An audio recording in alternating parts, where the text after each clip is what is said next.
You've done such a good job here. Like, look at the good job you've done. Like, look where she is.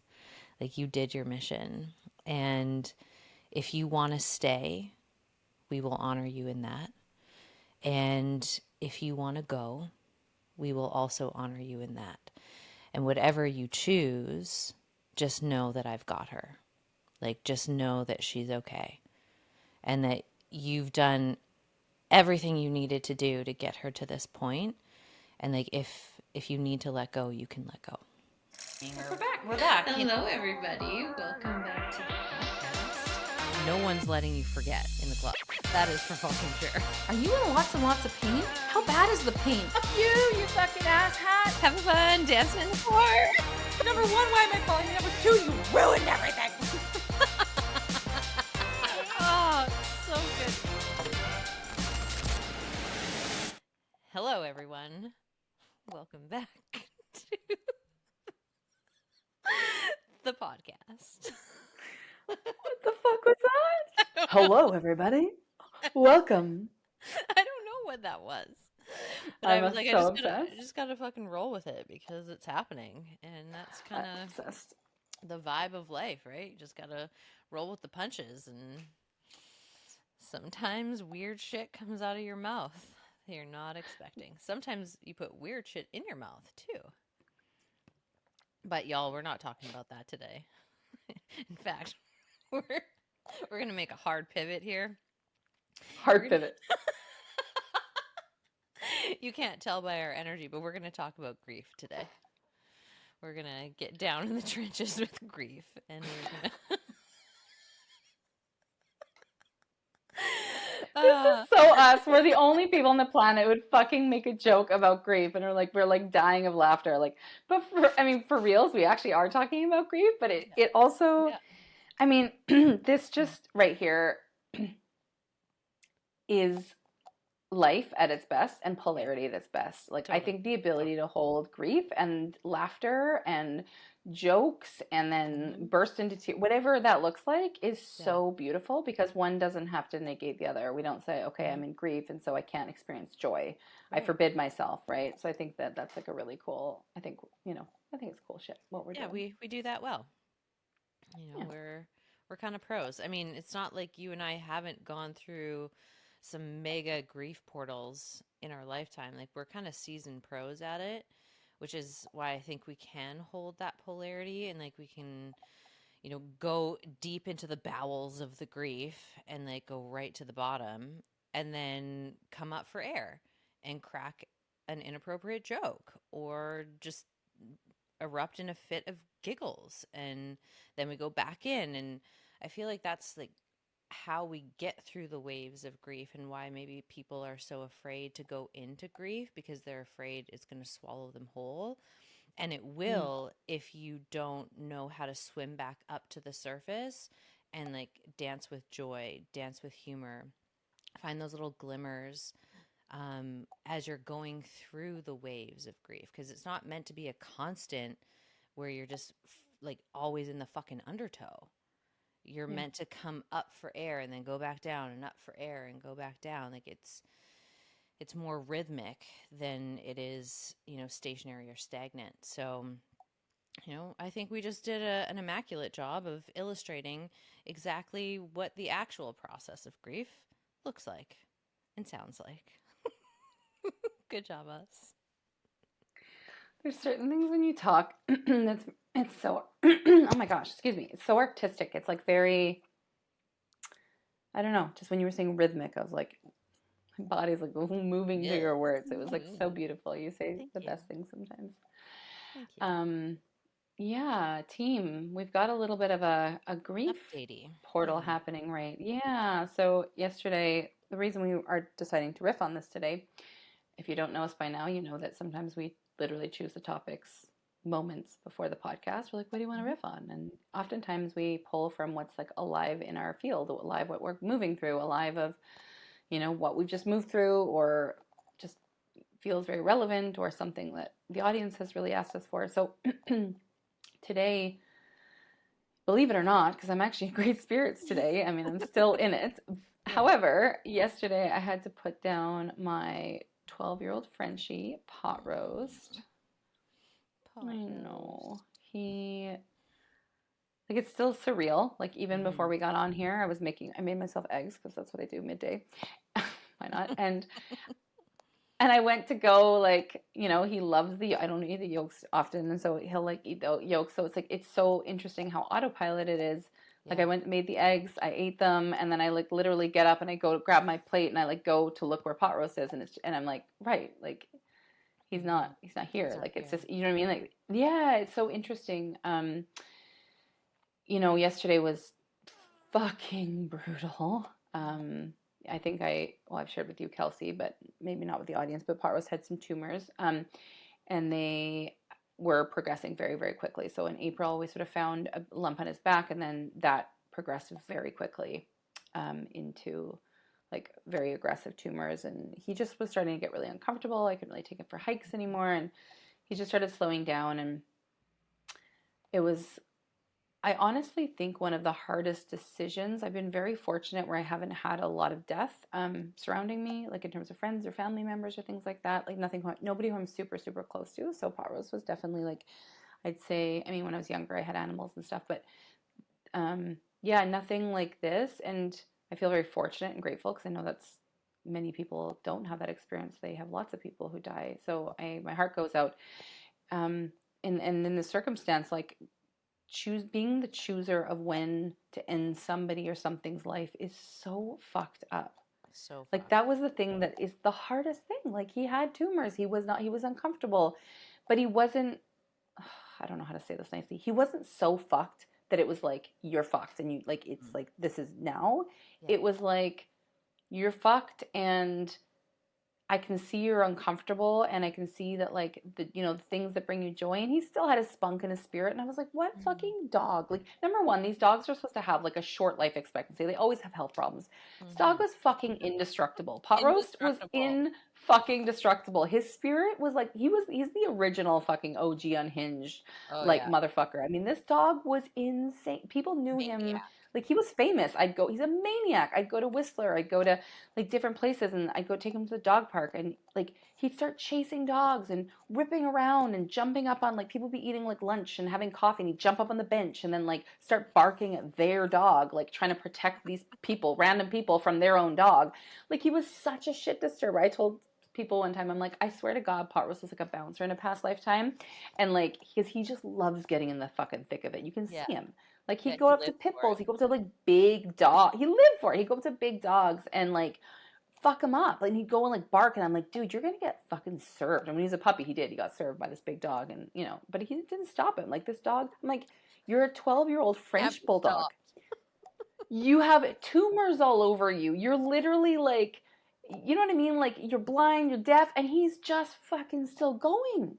He Yeah. terrorized our nanny for ages. Like, he's just you know what I mean? He's just fuck. Like, I mean, bless him. But like, I mean, he was a maniac, and it's so hard to look at. You know what I mean? Like, I found that yesterday just so hard. I took him to the vet. I'm so grateful that you and I are business partners, and that you have my back. And I called you after a client in the morning, and I said, like, hey, I can get Parvison for an emergency appointment because he's scratching his tumors and they're starting to bleed. Anyways, I won't go into it, but like, and you were like, I've got you. I'm like, I can't start the coaching call right away. Can you start it? And you're like, got you. And I'm like, I'll hop on when I can. So like, I took him to the vet, and she's basically said, if your family's ready, then you can make that call. And I was like, well, I'm like looking at him. I'm like, I feel like he needs to be in the other room. Like, how do I have this conversation? I feel like I'm like betraying. You know what I mean? Like, it's so weird. So we made the decision. We'd come back at 4, and like, it was so fucking weird coming back. And I came onto the coaching call. I mean, you probably noticed, but my eyes were like red and puffy, and I was just like, I was debating. I'm like, do I fucking show up for this coaching call where I'm like live coaching people? And I was like, part of me was like, I'm absolutely fucked right now, and part of me was like, I don't know. There's just something about still showing up. Like, I don't know. It felt right in that moment, and it felt.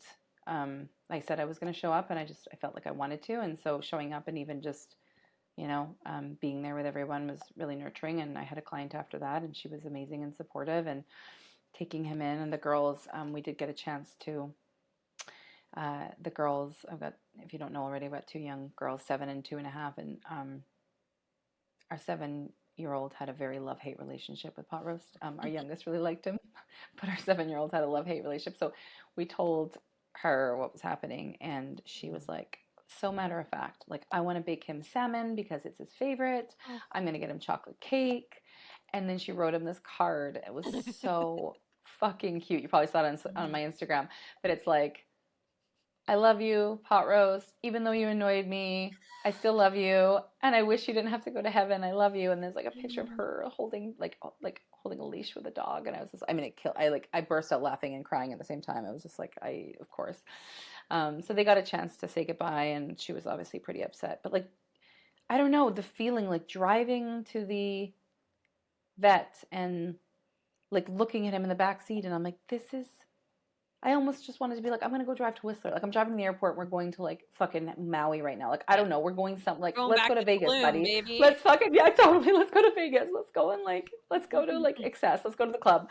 Like, I just like didn't know, it was so hard. And then getting into the bed, and they had like all these, beautiful.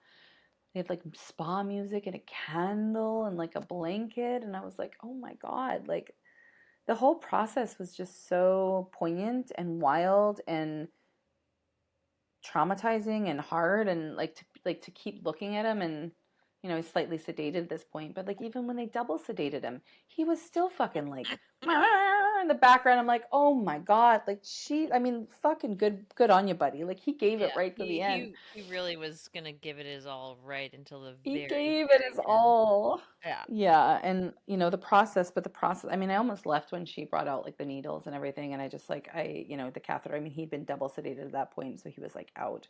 But they did give me a little bit of time with him before they came in. They just said, knock when you're ready, and yeah, just like I was like holding his little paw, and it was so interesting. This is just one of many synchronicities since he's passed, but I went down to his ear, and I was like, the Ho'oponopono like prayer, like that. I'm sorry, I love you, please forgive me, thank you type of thing. It was so weird. I went right up to his ear, and I started whispering that, and it came out of like I oftentimes make fun of it, not because I'm making fun of it. It's just that like no, but you and I have had like conversations of like shadow and forgiveness, and these conversations about how sometimes people like the idea of forgiveness, but they may say that, but they never feel it, and so it was so weird to have it come out of my mouth, and I just kept repeating it, and I was just like this weird thing that I was like, where is this coming from? And then I, obviously said some things to him, and was just like, I love you, and, thank you for protecting me. And he was there during everything. He was there during my pregnancies and businesses and health crises and like, a marriage and divorce. And like, he was like nonstop by my side. And so there was so much gratitude for him. And then when she came in and she did it, I almost left because I was like, how do you sit here and look at, like, how do you watch this? And she's telling me what all the needles are, and she's like, this will do this, and this will do this, and this one, it'll, when we put it in, it'll stop his heart. And I was just like, oh, like, to make that choice feels so fucking weird, right? And so I did stay. I said, you know what, I think I should stay. So I like kept my hands on him, and I was like feeling him breathe, and like it's just so weird to feel something go from breathing to not breathing. Yeah. Yeah. Life to non-life. Like that in a flash. Like how there's this thing that's living, right? It brings back into I guess just my awareness about how fragile life, but just how like quickly things can change, and how like there's this life force, non-physical presence that's animating him, beating his heart and breathing his lungs, and then it's just like to watch it and to see it, and then for it to be gone, and nothing's changed, right? Like it brings back this whole thing around soul and spirit and just all of it, and it was so wild because I'm like, yeah, anyways, it was just like so crazy. And when I was driving home, I'll wrap this up in a second, but I was like driving, I was obviously like devastated. I went and got like, I left the thing, and I'm like just sunglasses on, I'm just like and then I'm like, I need grapes, I haven't eaten in hours. So I like walk out to Kin's, and I'm like sunglasses on, total lurker, like grapes, getting the biggest things of grapes. I'm like, what the fuck am I doing? Like, go in the cars. I'm like buying grapes, lemons, ginger, and then I'm like going, and then I go to the car, and I'm just like,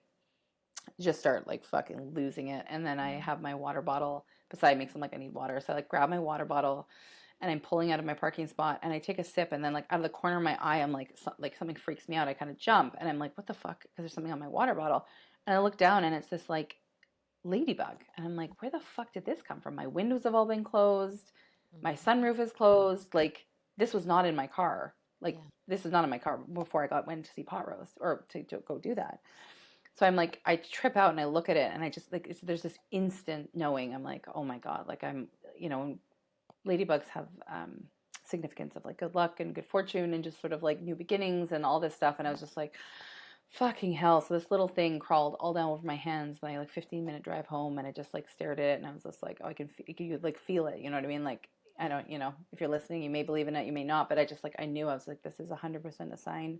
Um, and I was devastated last night. But then the other synchronicity was, I mean, last night I sat outside and I looked up at the like clouds and I swear I could like see like the clouds shaped in him. It was just like there's so Mm. many wild things. I mean, it was the grief cycle was nuts. But I this morning when I went to go, I never listened to meditations in the morning, like, very very infrequently. And I had a various boot camp. I like was like I need to work out this morning. I need to go like Mhm. move some energy. So I had a class this morning and early in the morning and I was like, okay, I have like 5 minutes to listen to a meditation. So I put on a meditation and then, which I never do on Insight Timer. And then I like finish the meditation and I'm like, okay, I'm going to get up now. And I go and look at my phone and it's like recommended for you. And it says 4 minutes and it says Ho'oponopono.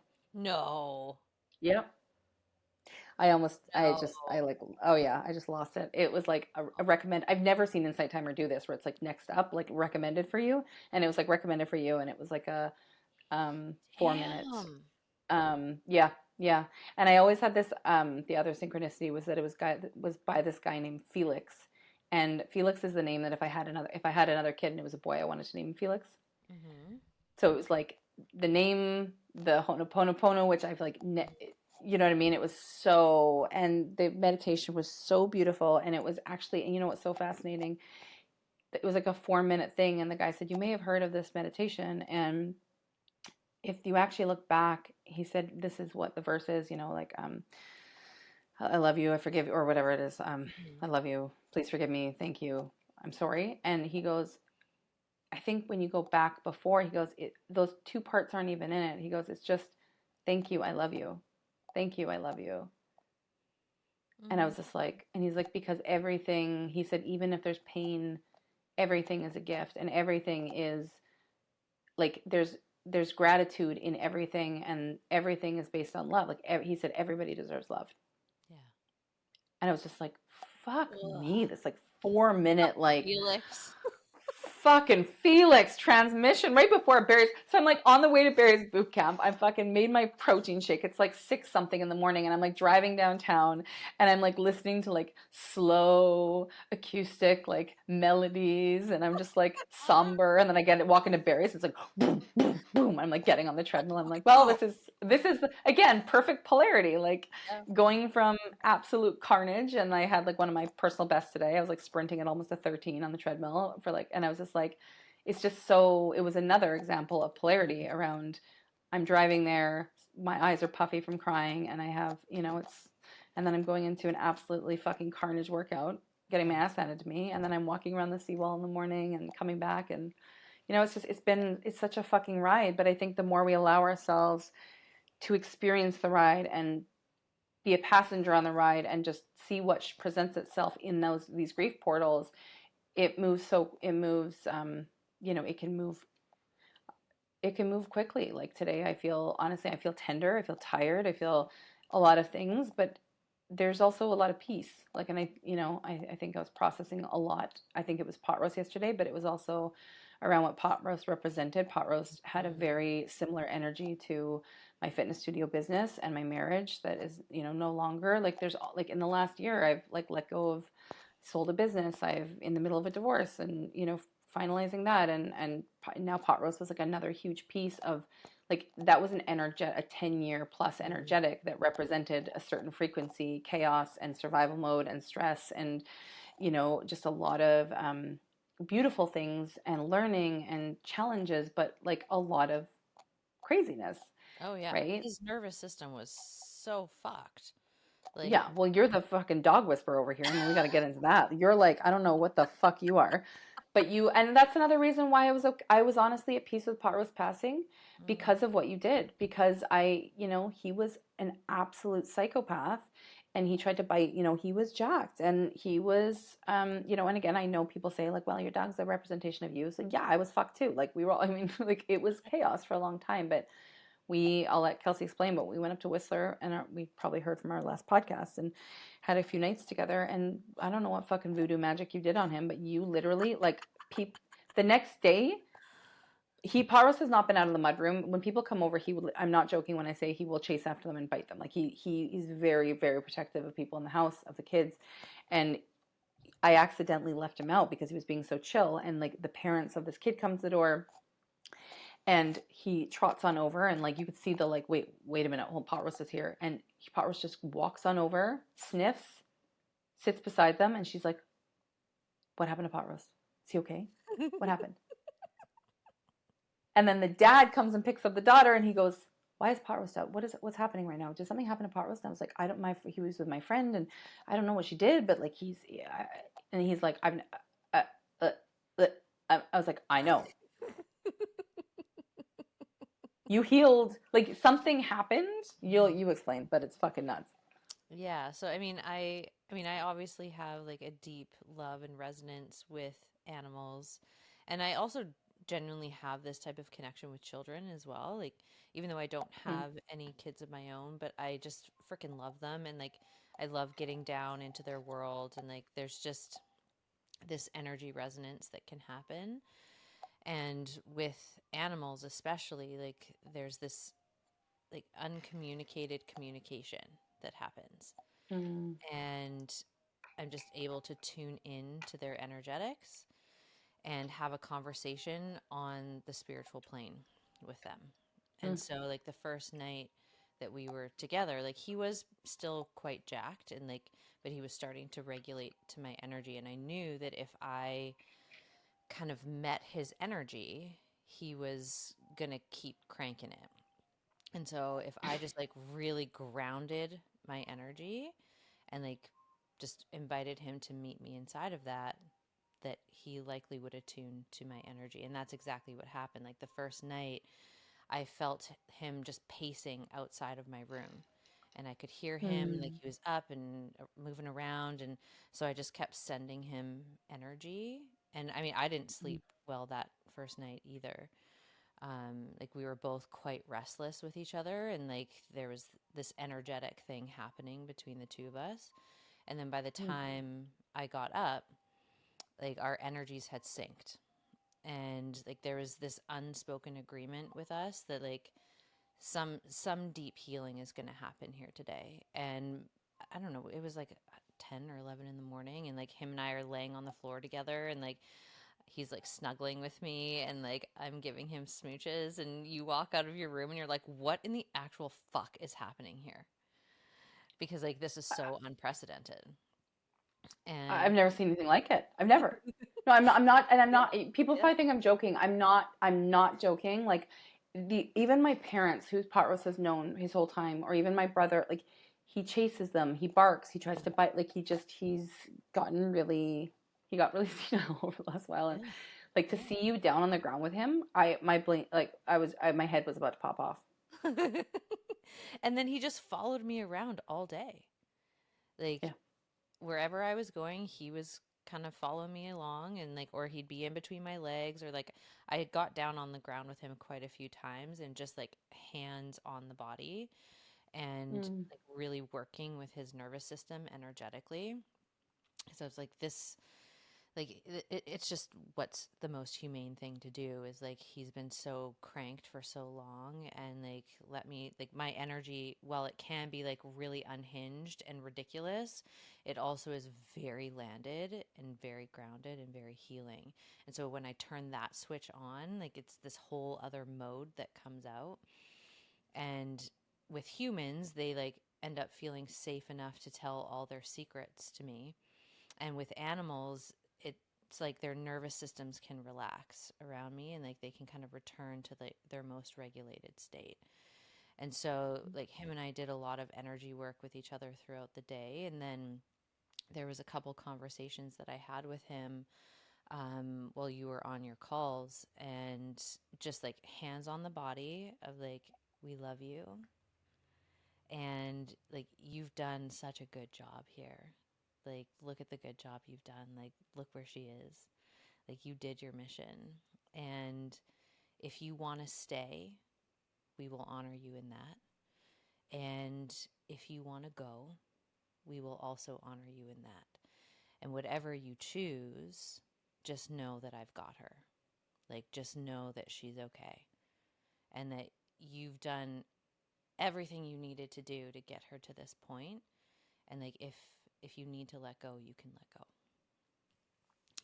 And like throughout the day, he'd been like getting sick, and like and I didn't know if it was obviously because of the heat or we were just moving a lot of energy. And like he was just so chill for that entire day. And like I was like, oh my God, like my buddy. Like this is like my new best friend. And like we stayed up so late that night because I just didn't want to say goodnight to him. Like I was just so content, like being in his energy and him being in mine, and the three of us just laying on the floor together and him going between the two of us. And like it was just Mm. so beautiful.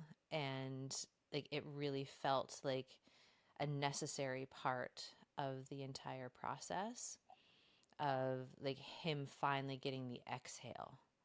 So it's like that, he felt like a guard dog to me, like, a dog that's constantly on guard because he is protecting, the human that he was sent to protect. Yeah. And that, like, to give him that invitation and that permission of, like, you did a good job. Like, you did it. And, like, look at her thriving. Like, you get to relax now. And for him to just have that gear down and like that relaxed his nervous system was just so special. And then to hear that he went home a changed man. All the women are gonna call. All the women are gonna call you up and be like, "Take my husband. Yeah. Take, Can you go meet with my husband? Can you meet with my boyfriend?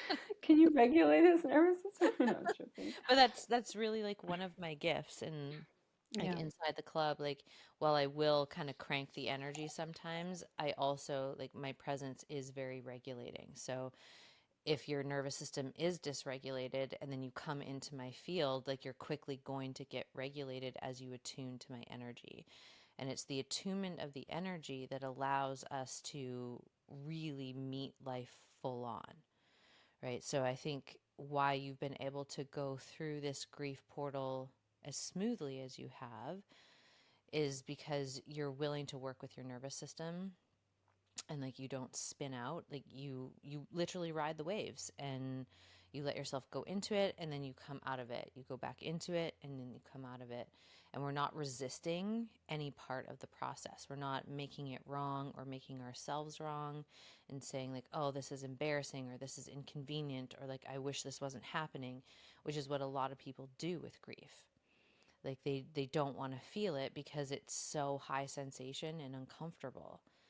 And you know yes, it's the puffy eyes, it's the snotty nose, like it's inconvenient to feel grief, and especially in Western culture where there's just not a lot of space that gets carved for it.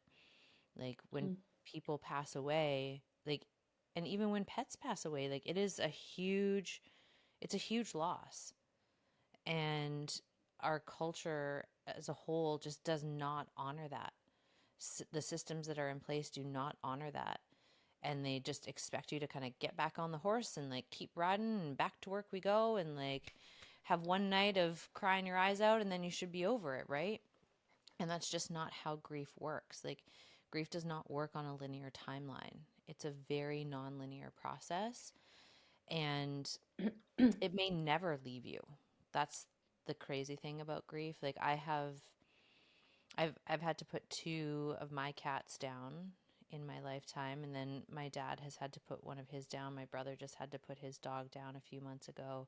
And so like that side of it is not unfamiliar to me. And having to make those decisions is fucking brutal.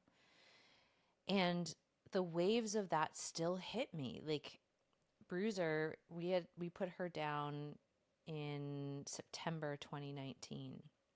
So like that was a while ago. And like I still get hit sometimes. Like a memory will come up on my phone and like I feel like this expansion of love and I'm like, "Oh, Mm. she's so freaking cute." And then like the grief will hit. And so I let myself feel both the expansion of the joy and then if there is any grief or tenderness underneath that, I let myself feel it. Same with Max, who is like my first cat that we had to put down. And I keep a photo of both him and Bruiser on my bedroom altar because I just want Mm. to kind of be in their presence and their energy. And, and then we have like the grief that comes from losing people. Mm. And to me, again, I've gone through a lot of that. Like, I don't know if I've ever told you, but when I was, I think it was seventh grade or eighth grade, my dad's dad died. And then every year Mm. after that until grade 12, someone I knew died. So it was like this insane grief initiation from seventh grade all the way to grade 12. And then it kind of slowed down after that. Like I was still experiencing death, but it wasn't every year. Like I think it gave me like a year break and then it like started Mm. again. But there were so many initiations into the death portal. And like to me, they feel like you can tell they're under the same canopy, but they're very different flavors. And like I can't even compare them because they are so different, but they fall underneath the same category of like we are navigating a very non-linear process here. Like when you lose a person, whether by death or by choice, because sometimes divorces or breakups can feel like a death, or even like business partnerships that break up. These are mini death portals. And so like every breakup that we have, every divorce, every ending of partnership is essentially preparing us for these bigger grief portals that are inevitable as human beings. Like we're not getting out of it. Like we can try to avoid the death portal, but we're not. And to me, that like avoiding the death portal is avoiding life Yeah. because you actually stop living when you try and stop death. And that is, I think, one of the most tragic things about humanity right now. I mean, there's many tragic things, let's be honest. But I Sure. think that is one of them because it takes people out of fully living their life because they're so Mm. afraid of dying themselves or other people around them dying that they're not fully landed in living and experiencing the full scope of what it means to be a human and what it means to be alive. And so it's not until we make peace with death that we will really truly start to live. And as you go through initiations of death, whether it's, a beloved pet or a ending of a partnership of some kind or a relationship, or it's a death portal with another human being, they each have something to kind of show us. And they each have their own unique pathway that you're going to have to roll through that. But ultimately, you're going to have to fucking feel it. Because if you Mm. try and stop the emotion, again, like you're gripping your system and you're blocking yourself off from feeling the pain. But then you also block yourself off from feeling the joy and the sweetness of life. And so, as I have navigated many, many, many of these portals, I think that is why I hold such a joyful and optimistic view of life because I'm willing to go to the depths of my grief. Like, I'm Mm. not afraid to go there. And I will go there as often as I need to go there in order to remain balanced in my humanity. And life is heartbreaking. It'll break our hearts in so many ways, but it's also so incredibly beautiful. And so I would hate to see anyone miss out on the spectacular nature of what it means to be alive because we're afraid of entering the death portal. We're afraid of feeling grief. Um, and one of the things that has really helped me in the embracing of this, and this was something that kind of clicked in when my grandfather got sick on my mom's side, and that was right before the pandemic. And he got sick at like the end of 2019, and it was clear that this was probably not something that he was going to bounce back from. And while he like went down and then kind of came back up, like there was a knowing in me that like we didn't have much time. And I didn't even know if there was going to be enough time for me to see him again. And so it came through one night. I'm like, record a voice note for him and tell him everything that is in your heart that you need to say. Every single Oh, jeez. expression of love that you have for this man and what he has given you in your life, tell him. Do not let anything be left unsaid. And so I think the voice note ended up being about 30 minutes straight of me just, it was like this transmission that went through. And my mom was there with him. And so I sent it to her, and she played it for him while he was sleeping. And then in the morning, he woke up and he was like, Kelsey was here last night. She was like here talking to me last night. And mom was like, yeah, she was. And she's like, do you want to hear the message again? Well, now that you're awake. And he's like, yeah. So she plays it for him again. And my mom was like, I've never seen him be impacted like that. I'm like, yeah, well, this is love. This is the transmission of love. And I knew that if I kept those things in, because for whatever reason, that when he did finally go, that I would not be able to get through it, because you can't go back and say the things that were left unsaid once the person's gone. Like you can do it on the spiritual realms and that's fine. But like if you have an opportunity to tell people that you love them, tell them that you love them. Do not wait. Do not make up some silly little story that it makes you look uncool, or like, what if they can't receive it? So what if they can't receive it? Say it. It's not for you to decide whether they can receive it. It's it's your mission, it's your job to communicate the love that's in you, because that's what makes the grief portal so fucking painful, is when there's love left inside of you that never got expressed, and you know that you needed to express it. And so if you want to prepare yourself to be able to navigate those portals a little bit more effectively, then do not waste a single fucking moment of your life when it comes to communicating to the people in your life that you love them.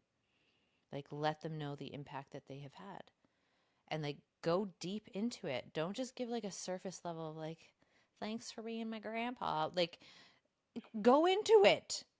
Like, give an example of how that person has truly impacted and influenced your life. And I did actually get an opportunity to see him and say goodbye before he passed. And so I had another opportunity to literally sit at his bedside and hold his hand and like just transmit love, and to say even more things that kind of came front and center. It was the hardest fucking thing I've ever done. And I knew when I walked out of that room for the last time that that was the last time that I was going to see him. And he died 2 days later. And then once he had passed, they weren't going to do a eulogy for him. And I was like, are you insane? Like, we're not going to honor this man's life. Are you fucking kidding me? Absolutely not. Yeah. And my grandma was like, I just didn't want to inconvenience anyone. And like, it's such a burden to like ask them to do that. Because, I mean, it's not an easy thing to do, but at the same time, like, not honoring someone's life, I think, is way worse than being slightly inconvenienced and uncomfortable. And so I offered to write the eulogy and give it at his funeral, which was, I mean, there was a fucking drama around that, but we won't get into that today. But ultimately, it was like my final love letter to him. And I had Mm. gotten these opportunities, these two other opportunities prior to the funeral to express my love. So, like, I had gotten everything that I needed to say out, and then I Mm. could use this as an opportunity for it to be a collective love letter from everyone in our family. And so I interviewed all my cousins and I asked them like what their favorite memory was, and I wove that into the eulogy. I asked all of his kids. My mom was the only one who gave me something, but I was willing to like weave those parts in as well. And in terms of like the hardest things that I have ever done, I think that tops it. Like the writing of it was no problem. I'm a writer. Like, Sure. and that is like my magic. Like for me, I'm a writer, and writing the eulogy was obviously not an issue, but it was the delivery of the Mm. eulogy that was the hardest thing I've ever done, because it was getting up there and like letting that energy transmit through me, while also like, so it was a celebration and honoring of who he was, at the same time feeling this deep grief that I couldn't keep in. And so I'm like crying, and me historically, like I don't like crying in public. I don't like crying in front of other people. I'm more of a private, like when I'm on my own, it'll really come out. So this was an edge for me to be able to be seen in that vulnerability, but do it in a way that was just so beautifully expressed, in honoring his life. And when the service was over, a lot of his friends, who many I had never met in my entire life, they were like, I don't know how you did this, but you captured him perfectly. Mm. And it, so to me, I was like, if I didn't have this pre existing relationship with grief, and I hadn't had said all of the things I needed to say to him and like expressed all of the love that was there to express, I don't know that I could have honored him the way that I did. Um, and so, I mean, everyone's grief journey will be unique. And if there is one thing that you can take away from today, is like, do not let that love in you go unexpressed. Because if you do, it will make the grief portal a lot harder than it's already going to be. Like, I don't want to paint some picture that it's going to be a walk in the park, because it never is. But you can make it a little smoother on your system if you let yourself, use your life as a testament to the love that's in you. Like, live your life fully. And when you stop being afraid of dying, you will let yourself live in your fullest, truest, most unhinged expression, which is obviously what we're here to champion. Ugh. Kelsey fucking Grant. What the fuck was that? There's just like times when you talk where I'm just like, fucking goddamn it. And just hearing the integrity that you have, like it made me think, like, I mean, I'm not ready to go at all, and I think even having a surgery coming up, there's a lot of like poignancy around like just, you Sure. know what I mean? Like how crazy life can be. But I was just thinking that like having a friend like you in your corner, like I just, you know what I mean? Like how you were like, no, we're fucking doing this for him. And like just the integrity that you have and the love and your willingness to be vulnerable and you're like, all of that overrides your willingness to feel the temporary pieces of shame or embarrassment or whatever the fuck the thing is, right? Like you're just like you stand for people and it's I was just like as you're talking, I was just like fuck, I was like leaning back in my chair. I'm like, God damn, she's a fucking queen. So lucky. Oh, thank you. I'm gonna Yeah. receive that one. Mm. Yeah. Like so fucking juicy. You touched on so many great things and I think I don't know. I love that you're like, it really got me thinking when you're talking even about just like the club and how like and how to feel fully Like it just got me so excited for what we're building and the community of women that we're building. And because it's like the greater, oh my gosh, the greater, the bigger, the more exciting, the more loving life that we build, the more opportunity there is to lose it. Sure. Yeah. And so I think, right, like Mm-hmm. the bigger the Bigger win, the game you play. potentially the bigger game you play, you have to go on both sides. And Mm-hmm. I think that a lot of people play small, including myself for many years, because it's like my system was like, I can't handle any more loss. I can't handle any more like shit. I can't handle any more of that. And so like we play within these sort of smaller parameters. You and I joke, we play in like, we joke sometimes about men, but like The they're playing in the playpen. playpen. But like we all play in the playpen to a degree, Mm-hmm. right? Or what do they say? It's like you can paddle in like the pond, or you can go into the ocean and you can Sure. fucking learn how to surf. You're gonna get shit beat. There's gonna be fucking shark and octopus and all sorts of fucking weird shit in there. But the danger is way higher. Uh-huh. Right, but the thing is if you go to the pond every day, you're gonna be it's predictable. It could be boring. It's just like it's comfortable. When you go to the ocean, I mean, that shit's gonna that could chuck into Yeah. you for breakfast. Yeah, you're But gonna the fucking live. exhilaration, yeah. But like that's what I mean is just that like the beauty and like the bigger game you play, and I guess that's the cool thing. And I guess it got me really excited even as you were speaking just about the club and what we're building inside of the club is because we're helping women unleash and unlock and like become who they are and play these way bigger games in all arenas, in business and in life and in love and in the bedroom and like all the areas that really fucking matter. Like we're helping them create these big juicy thriving lives that they're obsessed with, and that's so fucking cool. But I think the really cool thing as you were speaking was also just how special it is that we can also hold them on the flip side of that. Yes. That if they come to us, like we can help them expand, but some places and spaces that I've been, they can't handle the contrast, they can't handle the undertow, they can't handle the stuff that comes up as the expansion happens. Sure. So, you know what I mean? It's kind of like, well, no, it's if we're good, we're good. We're expanding, we're just on that trajectory. But of course, when we do that expansion, all of the old stuff that's blocking it comes up to, for breakfast and it's like, yo, hey, look at me, my shadow, what's up?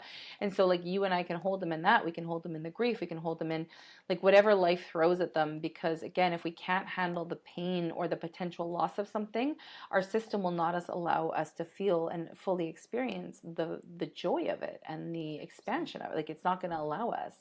So I Mm-hmm. think that's like that really got me excited when you were talking. I just was getting all these visuals around like how cool it is because we're not saying you can't have the grief. You could come to us in the club and say like I'm fucking grieving and I'm embarrassed and this and that, and we'd be like amazing, like we've got you. And like you said, I think we can be absolutely fucking ridiculous and off the rails, and we can also be. I was thinking about when you were talking about pot roast and your nervous system. I was like, that's how I am at my retreats. Like oftentimes I mean, it depends on the retreat, but in the past, when I walk into a retreat, it is like I am solid as fucking rock. Like rock Mm-hmm. fucking like there's nothing that's going to get to me. Like I've had shit go down. I've just it is the anchor is unmovable. It's Yes. just and the calibrate because you become a calibration portal for people. Yes.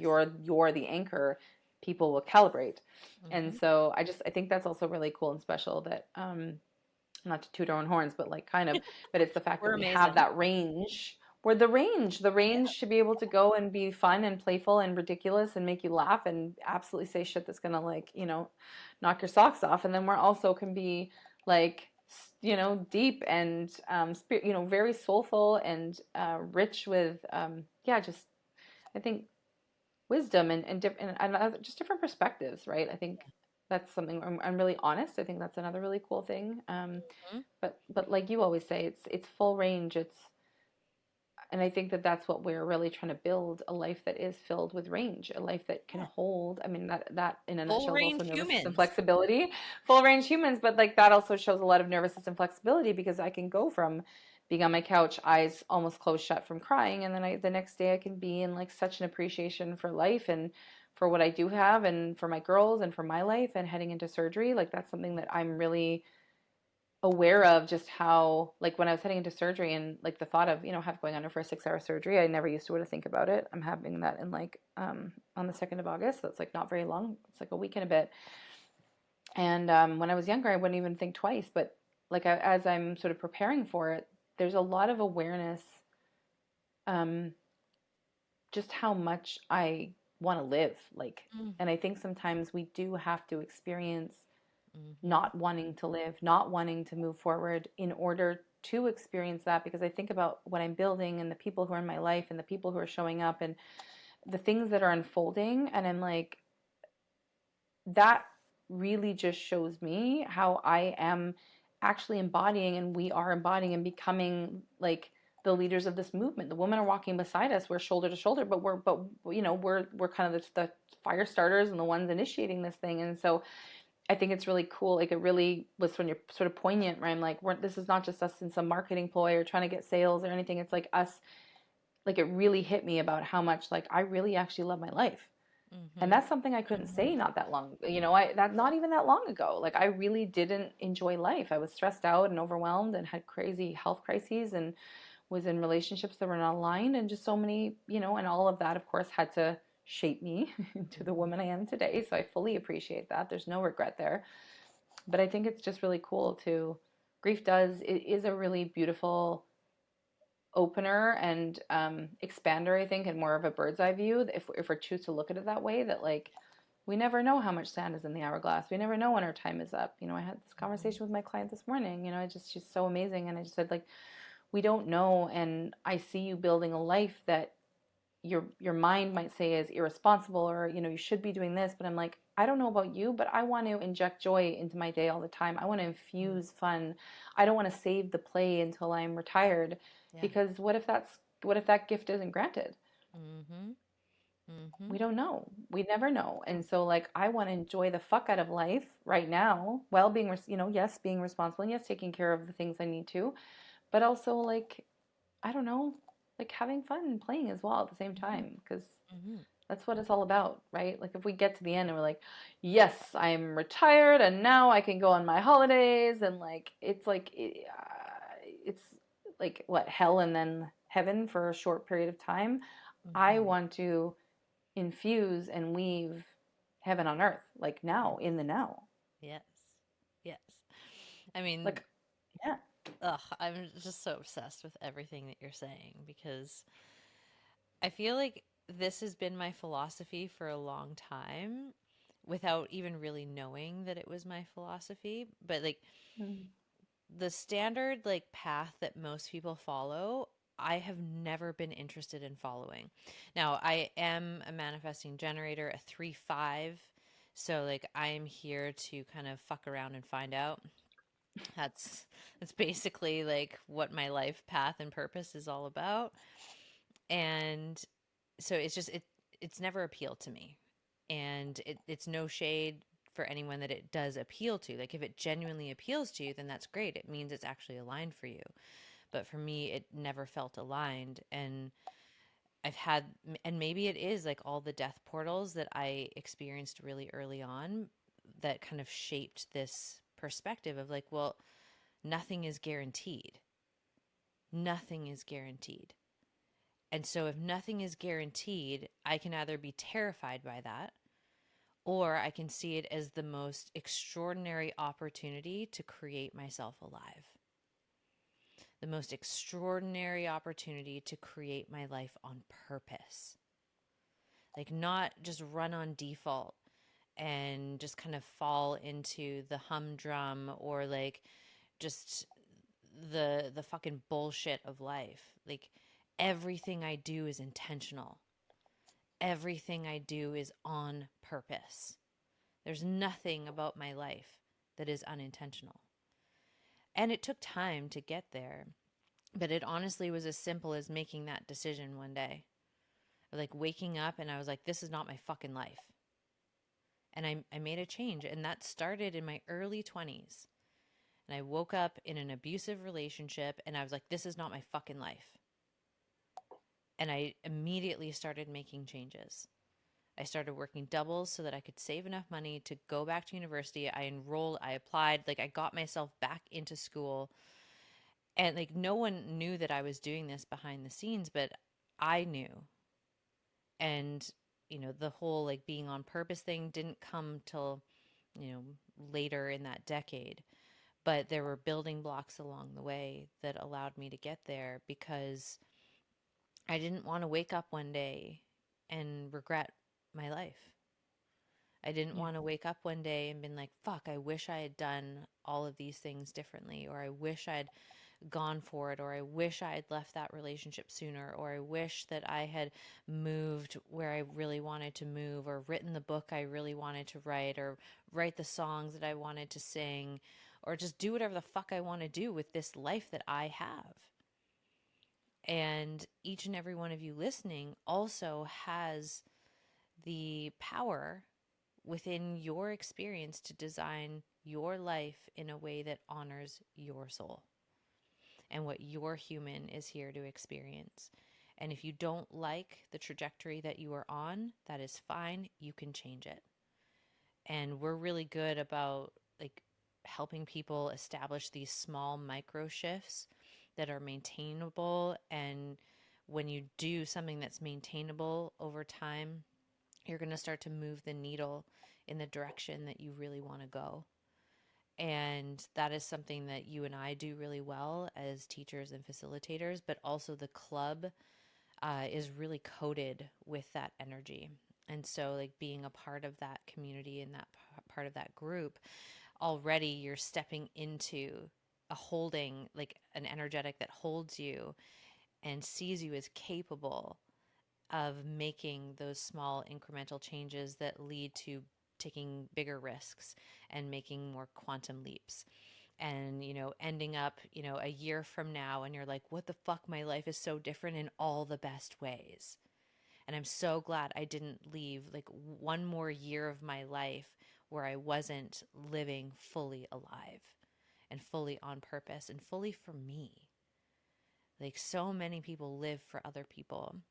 Like, how many people are in jobs that they don't even want to be in, but their parents wanted them to become a doctor or a lawyer or whatever the fuck it is? But they never wanted to do that. They wanted to make fucking pottery, or they wanted to work on a farm, or like there's something that their soul wants to do.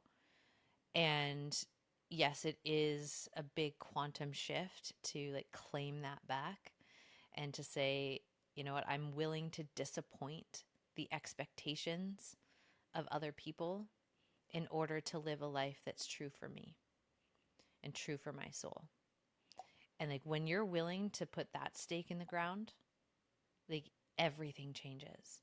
And again, like it really will kind of bring it front and center of like, we don't want to use fear as kind of like, well, let's light that fire under your ass, but kind of like, what if, like, and I think about this all the time, like, what if today was my actual last day? Because for all I know, it is. And would I be proud of the person that I was today? Would I be proud of how I acted? Would I be proud of how I treated people?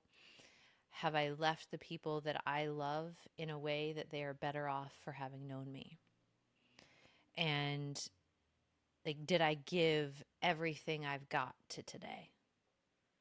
And like, my everything changes every day, but like, did I give my everything today?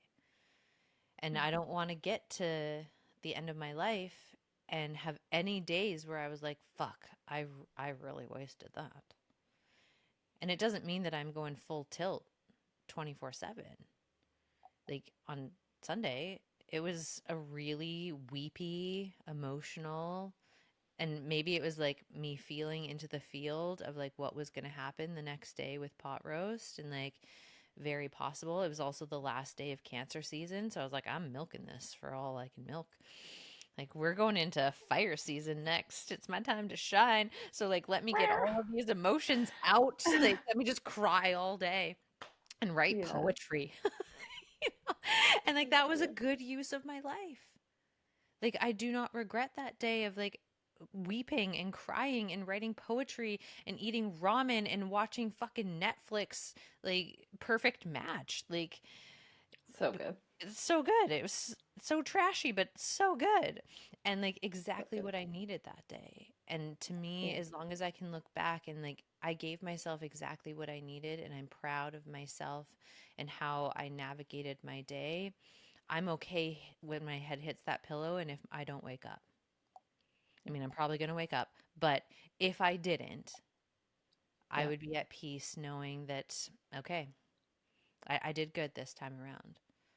Yeah. And I would love that for everyone listening, that they get to the end of their life, whenever that is, and they're like, fuck, I did so good.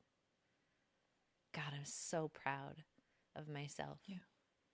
and how I chose to live my life, what I chose to create, and like this beautiful story of my life. I can't wait for it to be told. And Yeah. every single day you're writing that story. So, what are you writing? And if you don't know what you're writing, then you should probably come into the club when we open the doors again and play Yeah. and figure it out. You probably Figure it should. out. Probably should. Well, this will be, well, you know what? When this goes live, they will It's probably have a still, week. yeah, they have a week before we Yeah. close the doors. So if Yeah. you're listening to this, you guys, and you're interested about the club, it's such an amazing space. It's something that we are moving to a open and closed model. So it just means that we'll be doing like closing the doors, having lunches, and probably 3 to 4 times a year. And I've had that happen before where I'm like, oh, I'll do it next time. And then I'm like, no, I wish, like, it's like, no. Mhm. So, if you are interested, we're closing the doors. I think it's midnight on the The 31st of 31st. July. Yeah. So we'll be closing the doors and then reopening them sometime probably like end of September, October type of thing. So if you want to get in, the other really great reason to get in right now is because we're going to be doubling the price. So it's a really what we bring, the value and our commitment to the community and the coaching that we bring and the trainings and teachings and the library of master classes and courses and resources and meditations. And I mean, it's just honestly, I think it's like the best off on the internet. But I like, and I'm not just saying that, but like I think that it really is something special. And if you have been on the fence, I would highly recommend, because when you do lock in the rate, you don't, when we increase it, you don't change, it doesn't change for you. So we want to thank the people who have like believed in us and trusted in us and invested in us and themselves. Totally. And we're sort of, that's why we've been offering it at a lower rate in this founders members rate, because we want to honor you and say thank you. Like, you took a risk on us, and we thank you for that. So, we know what we're bringing to the table, and we know what we're going to be doing moving forward. And it's fucking magic. So if you do want to get in, I highly recommend that. If you have questions, Kelsey and I are really open and honest, and we will be very transparent if the club is a right fit for you. We don't want to just take your money if it's not a right fit. We want to make sure that on both sides the energetic is really clean, and it's for best. We go deep in the club. We don't fuck around in there. We're here for your transformation. We have the method. We have the med is the method, and we're seeing some really good results. And we are nervous system and friendly. Were, like Kelsey said, we work on micro shifts for you, so that if you come in, like, the cool thing is you can come in completely like in personal development, fully like, I've got this, I'm fucking good to go. I want to expand into like next level. I want to create I want to expand my business. I want to make more money, whatever it is. Or if you're like newer to this work, we also have methods, like, and it's so simple, and we're not a one size fits all. We come in, we find out, what do you need and where are you at, and here's some great resources. Here's where to start. Here's some things you can get going. So I think that's really We'll cool as give you well. your unique prescription. Yeah, Yeah. yeah. Yeah. We We're dose like of, and we doctors have of dose life. of fun. Yeah, totally. Here we need a whisper of that for your spicy life to unfold. We need that. But Zing, zing. yeah. But what a combo. Thanks, Kelsey. You're a Yeah. magic. And thank you all for listening and for supporting us. And it's pretty cool. We went on the stats the other day and we were like, wow, there's people listening in like 30 plus countries. Like, Yeah. that's really neat. It's Like, we were so looking and cool. we're like, fuck, there's people in Russia, there's people in Africa, there's people in like Europe. Like, it was all over the place. And that was really fun to see. Just like, it's really cool to connect with you and to see, you know, to hear your feedback and to hear more about you as our listeners. And, we obviously want to connect with you more. So if you have questions, if you have things you want us to riff on, definitely connect with us on social media through the show notes. And yeah, we'd love to hear from you. Absolutely. And if you Mm. do enjoy the podcast, it would really support and help us out if you rated the podcast. If you're on Apple Podcasts, if you leave a review, that's also really great because it helps the podcast get pushed. So Yeah. if you can go on Spotify or Apple and rate it, obviously a 5-star rating, thank you very much. And that'll really support the podcast getting out there. And Yeah. we would really, really appreciate that. And we love you. And we're just so happy to spend this time with you each week. And we're excited for what's coming down the pipeline. There's a lot. There's a lot. Yeah. So if you're feeling the call to come into the club, head to the show notes and the link to join the club is there. And we will be closing the doors July 31st. And we'll be coming back with some goodies in the interim. But you won't be able to join the club until we open the doors again in the fall. So we love you. Thank you for being here. Let us know how this episode landed for you because obviously grief can be very high sensation. If you share it, tag us. We would love to connect with you. And then we'll be back next week with some more spicy, sassy goodness. Yay. And bye, friends. We love you. Love you. All in all, we want to say thank you for being here. We love and appreciate you so much. And if you liked today, give us a 5-star rating. And we'll see you next week. And share it. If you know somebody who needs this in their life, share this shit. Abundance goes round and round. We love you. We love you. Bye.